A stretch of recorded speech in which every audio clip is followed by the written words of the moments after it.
Joe Kaufman's a candidate for the 20th Congressional District, a seat held by Debbie Wasserman Schultz.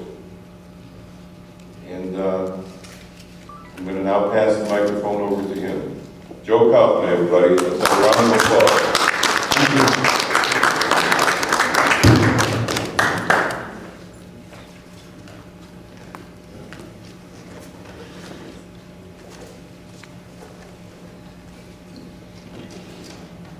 Thank you.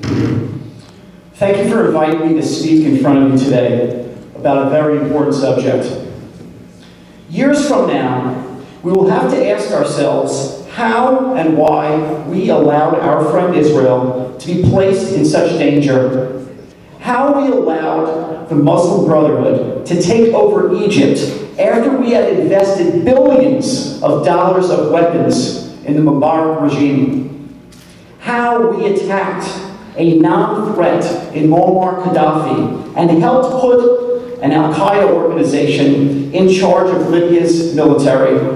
And how, God forbid, we let Iran get nuclear weapons, not only threatening Israel's future existence, but our own as well.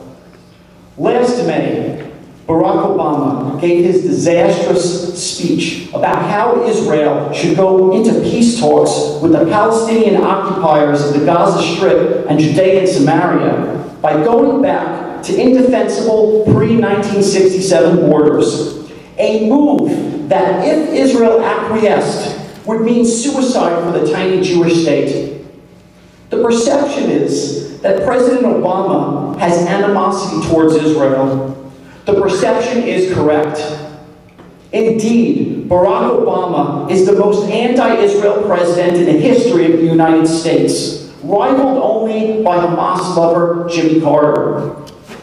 Now, there are some who believe that the president's 67 borders plan for Israel would be perfectly fine. DNC chair Debbie Wasserman Schultz came out totally in favor of it. But she doesn't have to live there and deal with the possibility of enemy missiles reaching Tel Aviv or Jerusalem. Remember, in 1967, during the Six-Day War, Israel's enemies were fighting with things like mortars and rifles. Today is a whole different ballgame. Recently, Debbie stated to an audience that there are parts of Israel that are not important. She actually said that, quote, not important. Many of us would disagree. For us, every inch of Israel is important. Amen. As a Jew, I believe every inch, every crevice of Israel is important. To another recent audience, in response to a question posed to her by a rabbi, Debbie called Jonathan Pollard a traitor, quote, traitor. She said he deserved to languish in prison for his deeds. People who gave secrets to enemy nations have been deported. But Pollard, who gave secrets to Israel, America's trusted ally, sits in prison for life, thanks in part to politicians like Debbie Wasserman Schultz.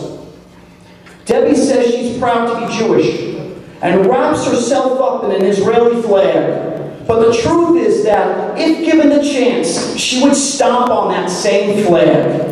Congresswoman Debbie Wasserman Schultz may be President Obama's Jew, but she doesn't represent me or my people. Shame on you, Debbie. Shame on you. I'd like to go back to Obama, if I could.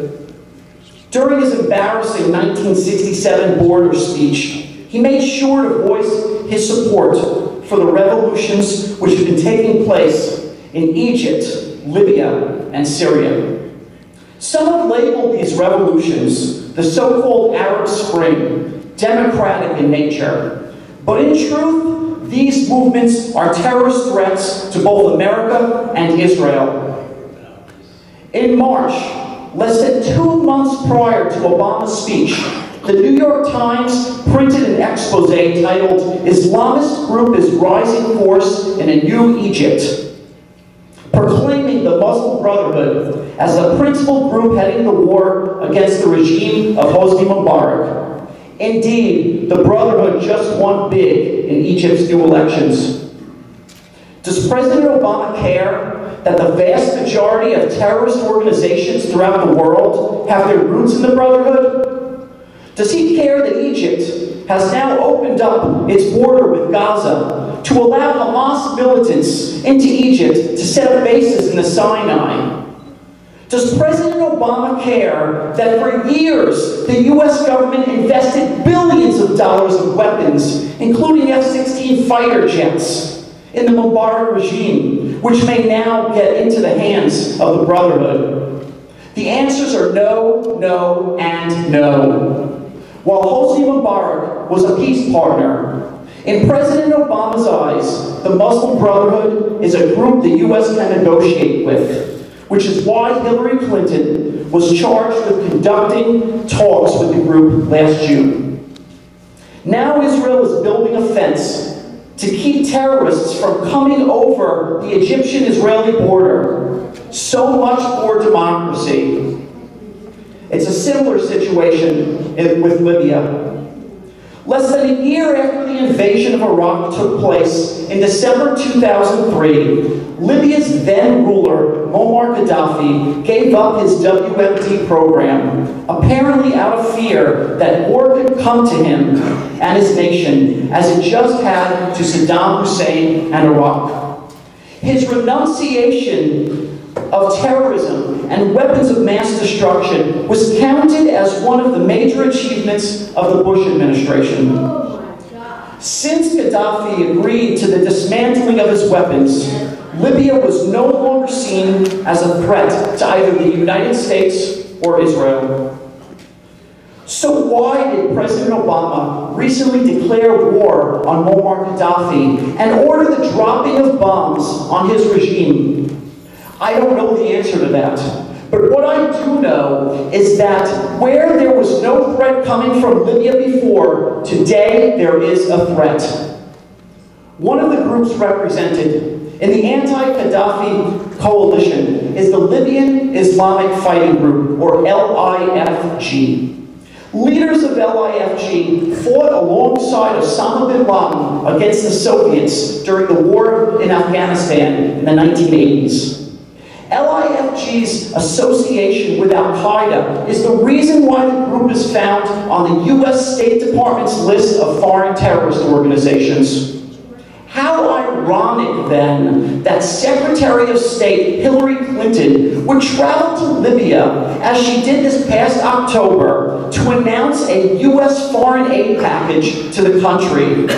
When she arrived, she was greeted by, quote, revolutionaries in Tripoli, the capital of Libya, where the head of LIFG and ex-Guantanamo Bay inmate Abdul Hakim Belhaj is presently the commander of the Tripoli Military Council. And another Islamist, Osama al-Jawali, is the head of the Libyan Defense Ministry.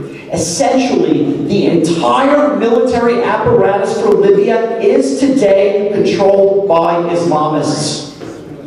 Now, I want to make it 100% clear. I shed no tears for Muammar Gaddafi. I hope he rots in hell, as he had previously been involved in the 1988 bombing of Pan Am Flight 103, a terrorist attack which took the lives of 270 people, 189 of which were American. However, I would rather have a non-threat controlling Libya than what is in control of the country today.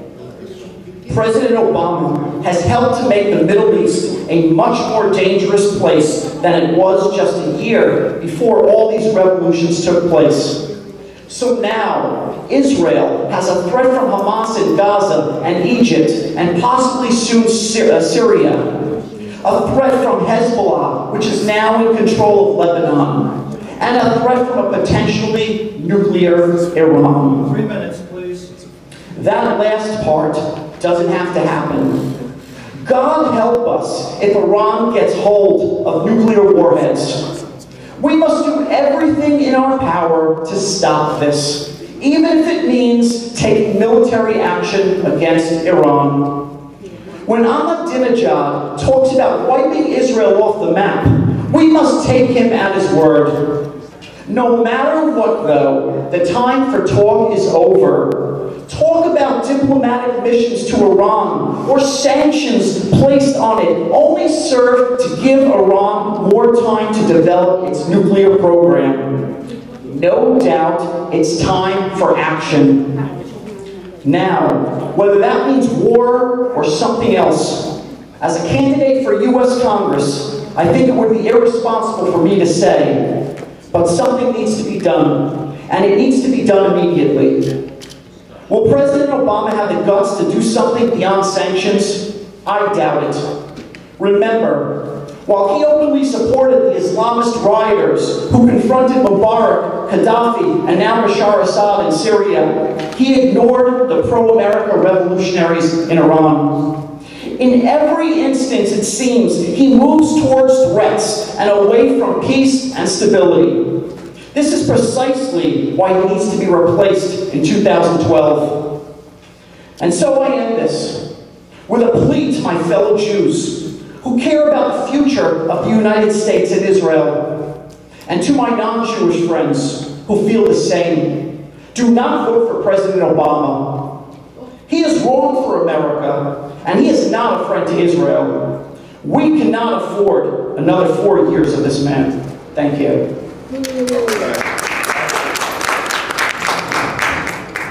Joe, I'd like to present you with our certificate of appreciation, along with a copy of a book written by a friend of mine, Howard Herskowitz, about his father, called Aaron's Journey from Slave to Master. It's got lessons for the United States in the current time. Thank you very much, Joe. Good luck. Mazel tov.